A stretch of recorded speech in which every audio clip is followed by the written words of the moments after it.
Colts rookie quarterback Anthony Richardson was a bit up and down in his first career start. Let's get to it. You are Locked On Colts, your daily Indianapolis Colts podcast. Part of the Locked On Podcast Network, your team every day.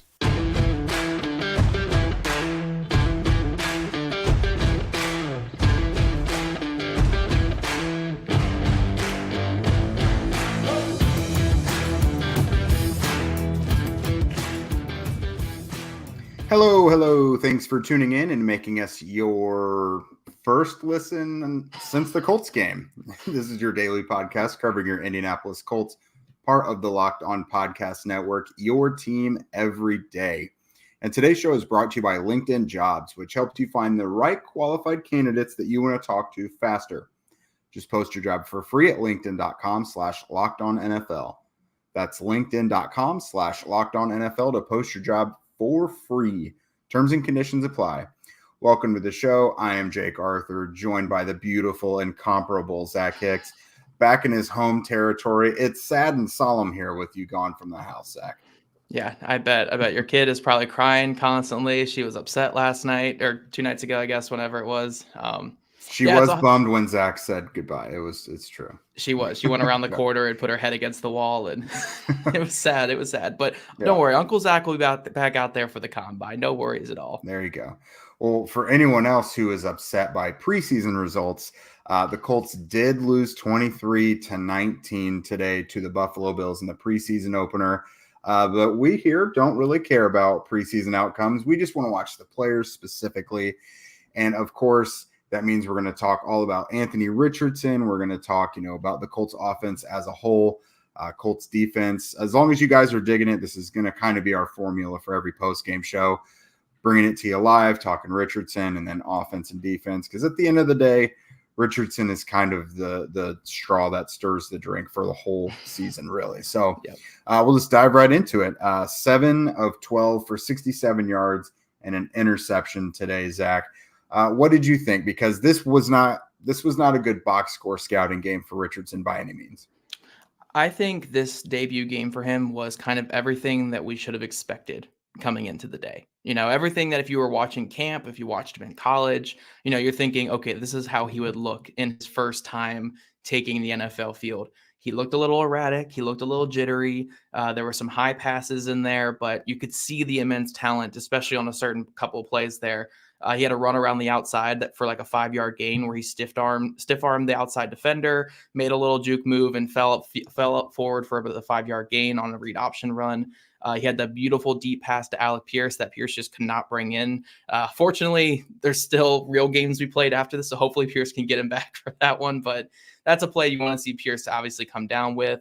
He had a really, really nice layer throw over the middle to Kylen Granson over the linebacker's head, which I thought was might have been his best throw of the day, honestly, even keeping in that Pierce throw. So it was kind of everything you would expect out of a 21-year-old quarterback taking the field for the first time in the NFL. Preseason game, he was out there. He was a little rusty. He was a little erratic and a little, you could say nervous. I would say he looked pretty nervous there early on. But he looked to really settle in on that third drive. And, the Colts, with him as the quarterback in that first quarter, playing against a lot of the Bills starters on defense, and it's preseason, but they had 123 yards of offense and 2 drives that got deep into Bills territory. I think this is an overall positive day for him. I wouldn't say it's like an A+ performance, but a good C+, good B-. I think it was exactly what you needed to see in preseason week 1 to say, okay, cool. Like, this kid's got it. We just need to iron some things out, like we already knew we were going to have to do with him, and just keep getting him reps. But overall, I was pretty impressed with him. I think that he did some really good things out there. Yeah, obviously his very first drive ended in an interception, which is not the way you want it to go. But overall, I came away from this performance pretty encouraged. They started, I think that drive was on like their own 8-yard line. So a tough spot right away to start out. But that first drive removed, I thought he got into a good groove after that. They did some things I thought to intentionally get him into a good groove. He had, those couple of runs, that one run where he got away from Greg Rousseau and picked up 7 yards or whatever it was, 5-7 yards. He had a couple of nice short throws that I thought were a good idea. But, you see with rookie quarterbacks almost a timid approach a lot of times. I didn't think they did that with him today. We saw him throw short, intermediate, and deep, that long throw to Alec Pierce, which that ball could not have been thrown any better. It was beautiful. Just unfortunate that Pierce couldn't pull it in. That's going to happen occasionally, but as these guys get more and more on the same page, that kind of stuff will iron out. But overall, I'm just glad that he was able to improve. That was such like an errant shot, and you'll explain it here in a minute what happened on the interception. Looked to just be kind of such an errant ball, but he settled down, moved to the offense. Overall, guys, he played 1 quarter, 3 drives, but the 2 other drives were productive. They both got over midfield. That second drive just died, on a failed 4th and inches, 4th and 1 attempt with the running back. And then the third drive was a mess. That one was kind of like he performed pretty well on it, but there was a couple penalties. There was a drop. There were some factors at play that just kind of killed everything. And then, of course, very on brand for you, Matt Gay, the new shiny, expensive kicker, misses a chip shot field goal to cost them points. So I thought in 2/3 of his drives, Richardson got the offense moving well. And they really probably should have come away from those 3 drives with about 10 points. Yeah, for sure. And again, over 120 yards of offense, and that's with penalties. That's with a quick interception on the first drive too. So the offense was moving the ball with him out there. It wasn't stagnating. It wasn't falling apart. And that's with them playing a relatively limited offense, because you were not really going to use his rushing ability to full power here in the preseason. You're going to kind of hold that back a little bit. You'll get a couple of the read options in there, but you're really not going to utilize his ability as a rusher right now. So overall, positive day. I did want to break down the interception. I've seen a couple of people say it's all on Isaiah McKenzie. It's all on Anthony Richardson, naysayers on both sides, I guess. But really what happens there is the Colts were doing an RPO play. RPO is a run play with a pass option where everything is predicated on timing. If the timing is off by half a second, you have to kill that play, because you're going to throw a pick, or you're going to struggle, or you're going to have some bad things happen. So what happens here is Richardson correctly reads the backside corner blitz is coming in, or the backside pressure is coming in, and he's going to work to that backside curl flat combo. Isaiah McKenzie's going to run a flat. The outside receiver, Alec, is going to run a curl, and he's going to rip that ball out and just get the ball out to that flat route to Isaiah McKenzie, and then McKenzie can get a couple yards out of that. So Richardson pulls it out, and McKenzie's running an out route instead of a flat route, which is a couple yards difference, and the timing is way off. So that right there, the play is dead right there. The play is already over. The RPO is killed. You're not going to gain positive yards unless Richardson falls forward and eats it and falls forward. Now, he made the rookie quarterback mistake of when that timing was off, he panicked and he wanted to play hero ball. He still tried to make the throw despite the throw not being there, and he sailed it over a 5'8" wide receiver's head, and it turned into an interception. That is something that he's going to learn throughout the year. There's going to be plenty of plays like that this season, because he's a 21-year-old quarterback and making his 14th start come this season. There's going to be some really bad moments. There's going to be some moments like that where he makes a mistake and tries to play hero ball when there's no hero ball play to be made. But you want to see that in the preseason. You want to see him see that right there, see that on the first drive, come back the next drive, lead the Colts down the field, then come back the drive after that and lead them into a really good chance to score a touchdown, which they obviously didn't, but see that kind of opportunity there. So I love the growth. I loved him actually throwing, playing that hero ball like he did in college, immediately seeing how that does not work in the NFL, and then immediately coming back after that and making several really nice throws to Kylen Granson over the middle and to Alec Pierce down the field. That is what you want to see out of your young passer. The ability to grow past that rookie mistake, because that's all it was. It was a really bad rookie mistake, and then continually put together good drives after that. So again, when you put all that into context, I think it was a really impressive day. And yeah, the interception sucks, and you don't want to see that carry over to the regular season, but they're going to happen. They're totally going to happen when you have a young quarterback, when you have a young offense, a new offense, and then you have a lot of timing plays like that with a lot of these young players. But I just wanted to see him be able to bounce back from that. And the fact that he did and played pretty well overall, again, very, very solid day for Anthony Richardson. I agree. I think I'd rather see him get some of that interception stuff ironed out right now. I'd rather see that, something so, correctable on film or whatever, just chemistry with the receiver, rather than like fumbles, for example. Fumbles kind of are like a monumental problem that can really get out of control. So interceptions, I think we can handle that one for now. So obviously Anthony is the belle of the ball today. Next up, we're going to talk about the rest of the offense. We saw first, second, and third team guys out there. So who else stuck out to us? But first, I want to talk to you guys about our pals over at LinkedIn. These days, every new potential hire can feel like a high-stakes wager for your small business. You want to be 100% certain that you have access to the best qualified candidates available, and that's where you guys have to go check out LinkedIn Jobs. LinkedIn Jobs helps you find the right people for your team faster and for free. Then add your job and the purple hashtag hiring frame to your LinkedIn profile to spread the word that you are hiring.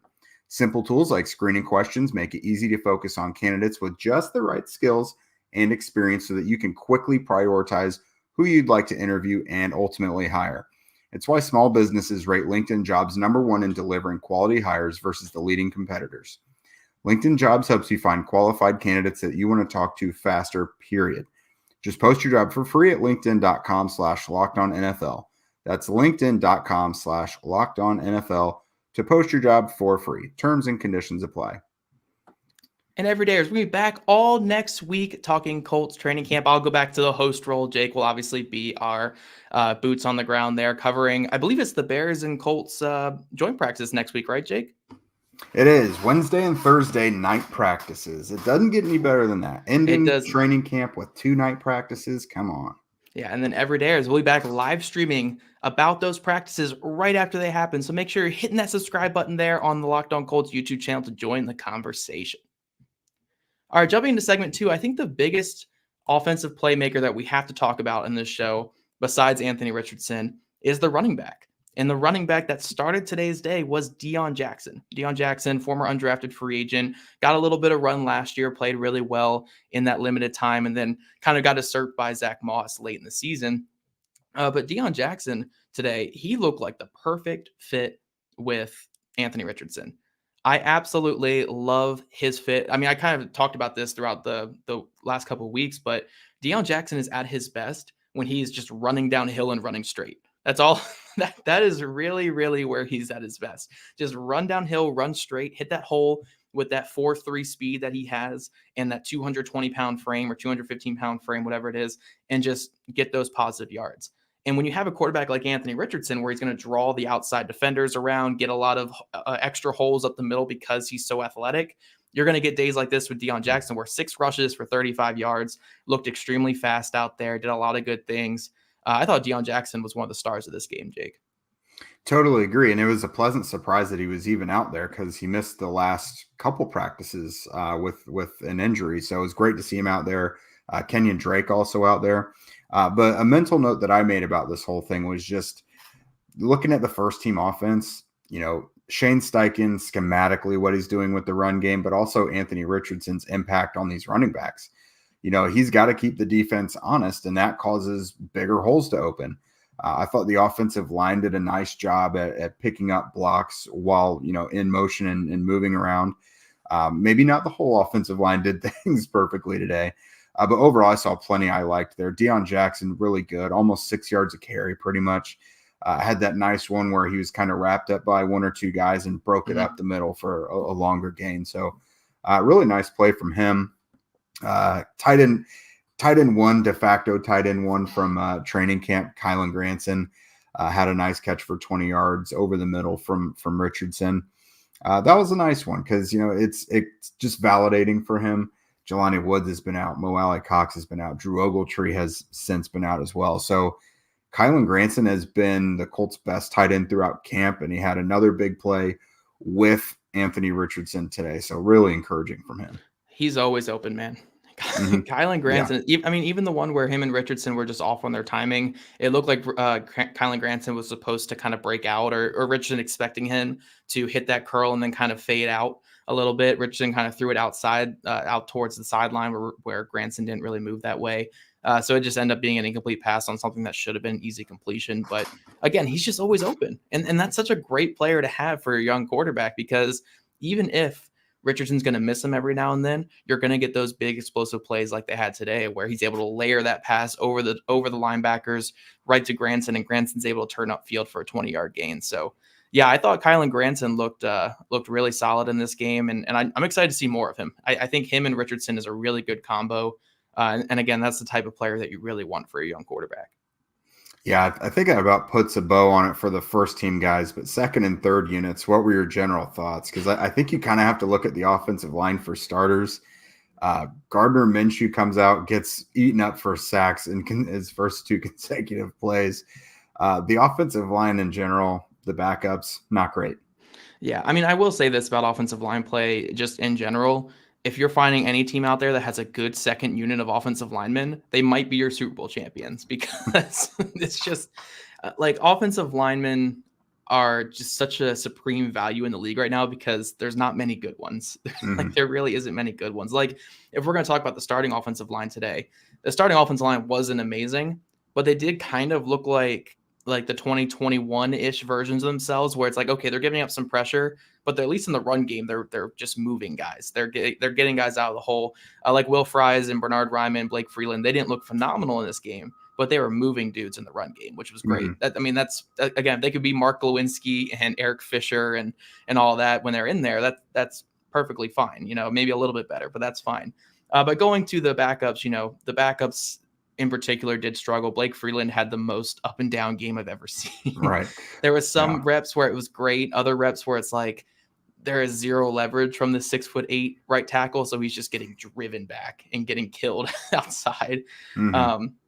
So yeah, he struggled. Emil Ekiyor Jr. I mean, yeah, he's the one that stood out most to me. Oh man, you never want everyone to know your name when you're an offensive lineman in the preseason, and I feel like everyone watching was like, "Oh yeah, that's who's in at right guard," because he gave up. I think he gave 2 of the 3 sacks in this game. Yeah, he kind of was giving off Danny Pinter vibes to me from last year because he's just not got great anchor or power, and it was glaringly obvious in this one. Yeah, it was not great. I thought Arlington Hambright and Wesley French looked okay on the left side. Like I didn't see too many bad things from them. But yeah, Emil Ekiyor Jr. If we're talking offensive line, that was pretty rough. Yeah, and that was everyone's pre-camp darling of, is he gonna replace Will Fries at right guard? And I don't think that's happening anytime soon. What about the rest of the reserves? I'll give you one. Josh Downs. He's someone I'm already kind of ready to go ahead and say start Anthony Richardson, but I want to say start Josh Downs at the slot too. I don't think there's anything Isaiah McKenzie does that's so supremely better than Downs. Plus, with Downs, everything looks smoother and just everything looks routine with him. But he's able to, create more after the catch. He had a nice downfield catch as well. So Downs really impressed me. Just 2 catches for 29 yards, but it looked good.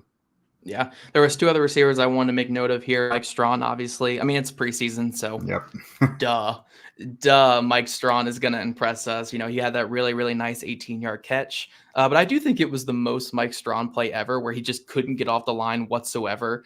And then it was a bad throw, so he had to climb over the defender and catch it around him. But yeah, Mike Strawn, and they drew the penalty in the end zone, which was another nice play there.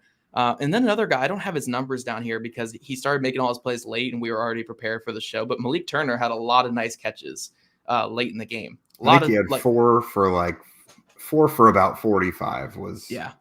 He was Ellinger's favorite target late in the game. He did some really nice things. He turned an RPO, little bubble play, or not an RPO bubble, an RPO like little hook route into like a 20-something yard gain.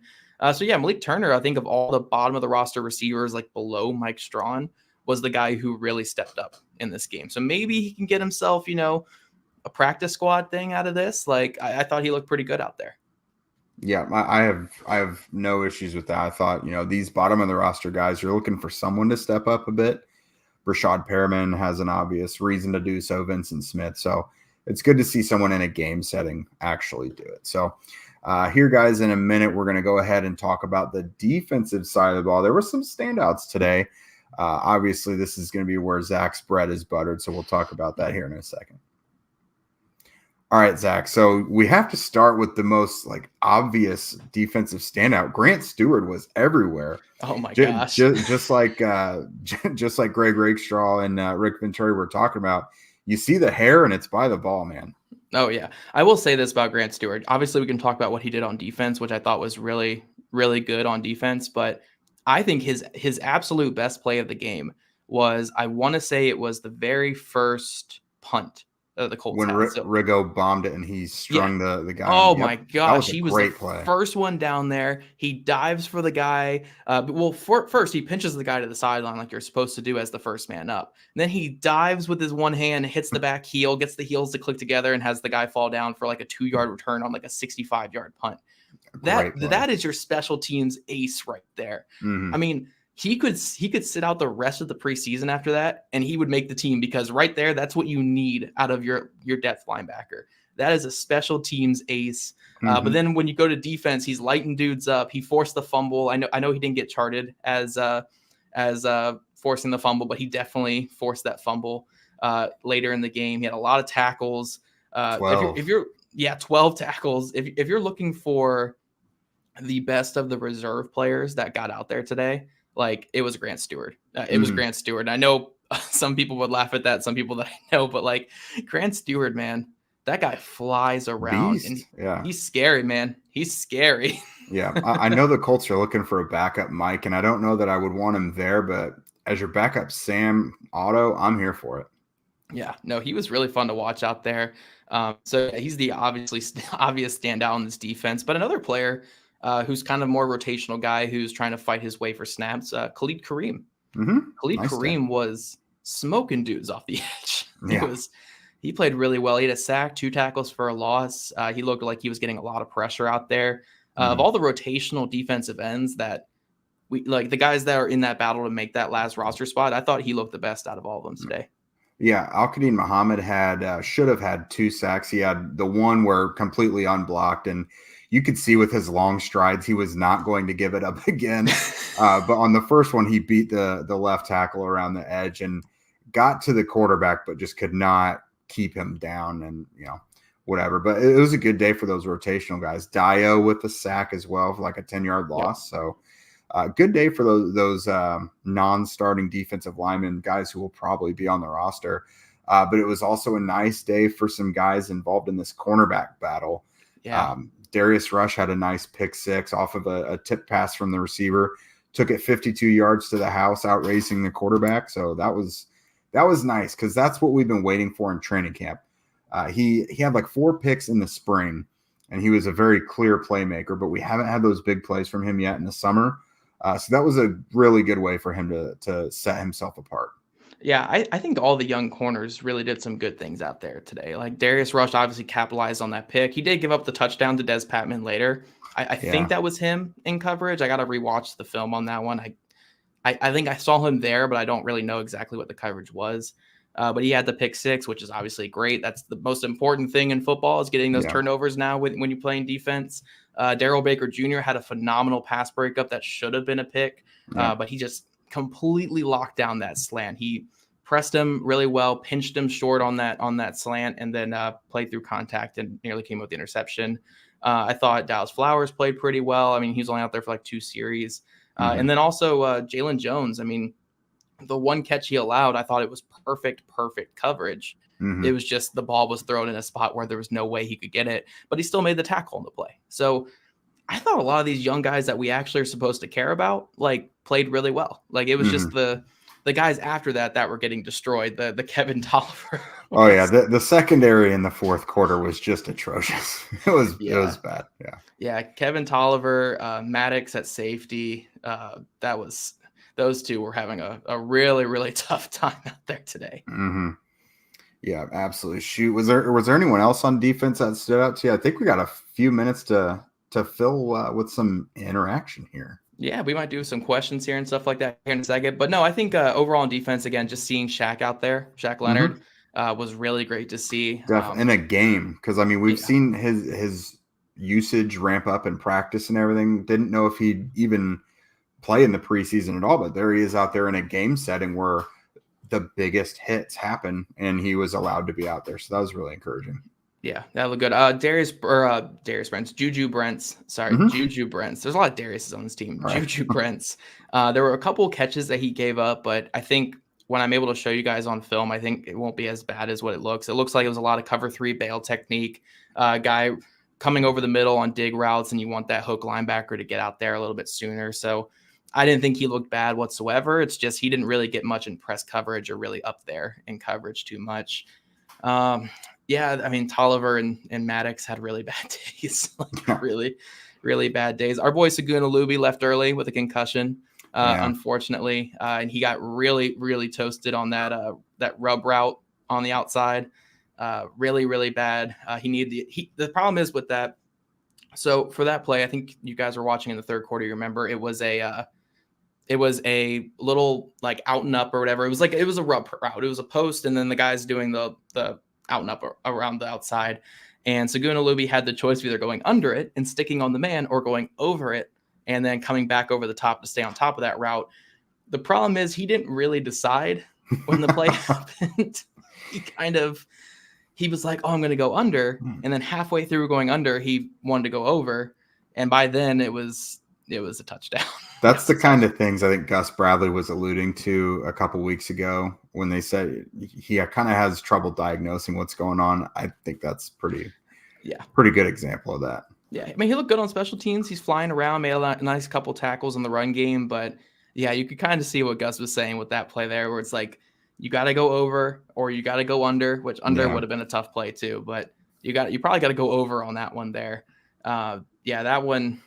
That one's one he would probably want to have back there. Yeah. Probably not the best day for linebackers not named Grant Stewart trying to fight for this next up rotational role. Yeah, it looked like Doman was out today. Yeah, he's been out the last few practices. Yeah, Doman was out. McGrone, I mean, he was there. Yeah. He was part of the defense that was getting shredded. Yeah. So. Yeah, I think Grant Stewart definitely secured his spot. I mean, he was already pretty much a lock, but yeah. One more thing I want to talk about defense, though, here is our guy Griffin Maloney had a question or had a statement that Lamons, I think it's Lamons or Lamons. I say Lamons, I don't know. Yeah, Chris Lamons, whatever, played a lot today in the slot, was even running with the ones in front of Kenny. I do want to put in perspective, I don't think Tony Brown played in this game at all. I didn't see him out there. No, not that I saw.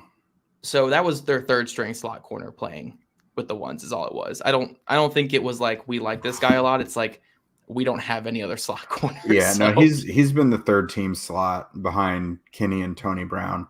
Now, why they're not getting someone else ready for that, I do not know because he's going to be suspended.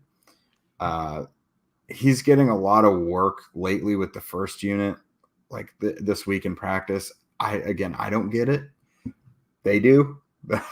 It's what they're doing. Yeah, I think I would have preferred seeing Dallas Flowers get a couple snaps there in the slot, and then what I'm saying. They like to cross train guys, and it's like you just drafted 3 guys. You have Dallas Flowers, who might be the odd man out when Juju Brents is ready to start. Like, have one of those guys figure out how to play the nickel. Someone who's going to be there and is in your future plans. That's just for my money, but yeah. That's true. All right, Jake. So we have a couple seconds or a couple minutes here. Let's do our 3 stars of the game. 3 players. It can be starters. It can be backups. 3 players to you that really stood out in this game and made their mark in this game here. Good question. So you put me on the spot. So I'm going to have to go ahead and say Grant Stewart is an obvious one. Obviously. Yeah. 12 tackles, but he did it well. And again, on special teams and defense also, we've seen guys have huge tackle games where they're just kind of like there, the play's coming to them, but he was making it happen. He was attacking the line of scrimmage, and I liked what I saw from him. Mm-hmm. Yep. Okay, so we got Grant Stewart as one. I think I'm going to go with – I think I have to go with him because it's such a big play. I'm going to go with Darius Rush as another one. Just, again, I know he probably gave up that touchdown late, but getting a pick 6 in your first career game, even if it is preseason, phenomenal play. And again, a Colts defense that could not get turnovers last year came out of this game with 2 turnovers. And our 2 biggest stars are Grant Stewart and Darius Rush, who came away with those turnovers there. So, I think you got to put Darius Rush up there because of that pick 6. Now, who do you have as our third and final star in this one, Jake? Because of the importance of his performance, I'm going to say Khalid Kareem. Okay. Because he's going to have to turn in these performances because it's starting to be a really crowded defensive end group. Yeah. Tyquan Lewis is back. Samson Ebukam is back. They're pretty much at full strength. So he's going to need to do this if he's going to stick at the big end spot. And, Titus Leo is a Leo, sure, but like they're going to rotate and move a lot of these guys around. And so having a sack and a couple tackles for loss, that shows a well-balanced game against both the run and the pass. And I just think that's going to be really important for his chances to make the roster. Awesome. And then one final shout out I'll do here, just because, again, we don't only value defense. I know we just did 3 defenders there. Deion Jackson, yet again, I thought he played really well in this game. And it was great to see that with the guy who was at running back, who's going to be there in place of Moss for the rest of the offseason and maybe in place of Jonathan Taylor. He looked really good out there with Anthony Richardson and the starting offense. But that's all we have for today, guys. Everydayers, again, we'll be back here all week talking Colts training camp, and we'll be going live after those joint practices on Wednesday and Thursday. Even though they're night practices, Jake will be joining us from the side of the brick wall outside of Colts training camp, like he always is there. If you guys don't already, follow at Locked On Colts, at Jake Arthur NFL, and at Zach Hicks2 on Twitter. Also subscribe to Locked On Colts podcast on YouTube or wherever you listen to your podcast. We love your guys' ratings and reviews, and we'll see you guys back here this week for Colts training camp.